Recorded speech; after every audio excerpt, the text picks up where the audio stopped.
cause injuries, why most of the time they don't, but sometimes they can, so that we can lower the number where the various joint locks in the sport can cause injury in the gym. Okay, first reason why they go wrong, ignorance. If you just don't know what the joint lock is, then you don't even know that something bad is happening to you, you're quite likely to be hurt by it. Thankfully, in the modern era, that's unlikely to occur. Most people who begin the study of jiu-jitsu now know what a joint lock is. They've seen them on TV. There's very few people who walk into the gym now in a state of such ignorance that they just don't know what an armbar is, for example.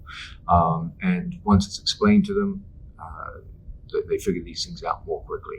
Where the real problem comes is not so much ignorance of the move itself, but ignorance of how to escape properly from it. Okay, so let's say, for example, Giancarlo is in a inside heel hook from Nick Ortiz. Okay, this is obviously a situation where it could be potentially hazardous for Giancarlo. And if he didn't know how to react to this, he could actually endanger himself. So let's say we lock up here. Now, the force of the heel hook is everything is going in this direction here. Okay, if Giancarlo, while the heel was controlled, started to turn his body out in this direction, he would be putting braking pressure on his own leg. Okay, now if the heel was not controlled, well then it would be perfectly safe for Giancarlo to move in this direction. Because the heel is in fact being controlled, there is a braking force being applied out here to my left. And if Giancarlo begins turning out to the right, he would quite literally break his own leg. Okay, so you can see here a sense in which ignorance of how to escape could easily cause injury. Even though the man applying the move has done nothing wrong, the person defending the move, just out of sheer ignorance of how to behave in this situation, could easily injure himself. So the first reason why joint locks can go wrong is ignorance on the part of the person upon whom the move is being applied.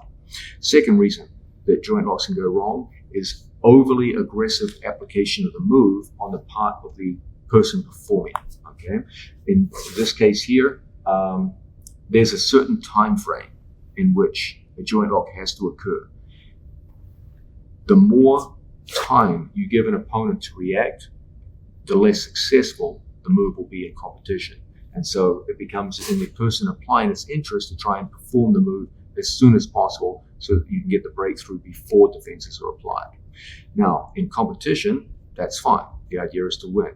But in training, where often there's quite a big discrepancy in skill level between the two athletes, this can often result in unnecessary injuries.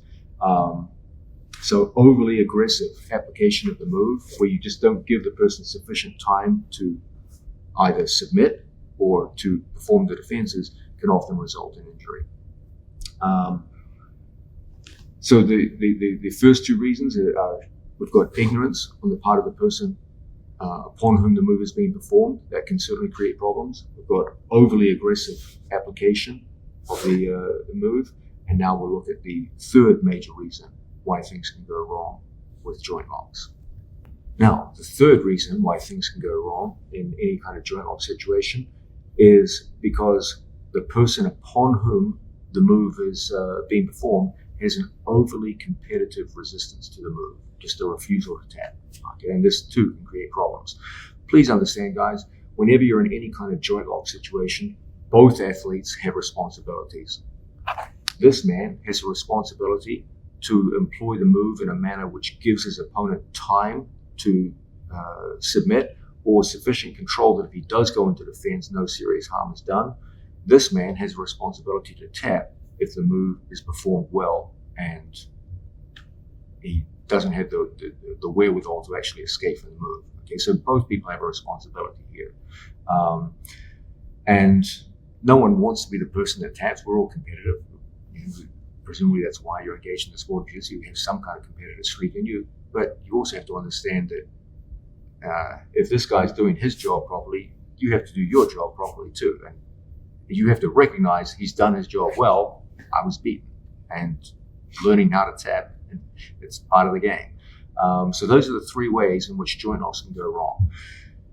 You have someone who simply doesn't know what the move is, or just works out of some kind of state of ignorance. The most common manifestation of this is ignorance of how to engage in escape behavior once you're in the move. Second is overly aggressive application of the move, where you just don't give the person sufficient time to submit. And third is an overly competitive nature, where you just refuse to submit even when the move has been well applied and performed well by your training partner. Learning how to remove those three elements is going to be the subject that will ultimately make the application of joint locks in the gym much, much safer than it might otherwise be.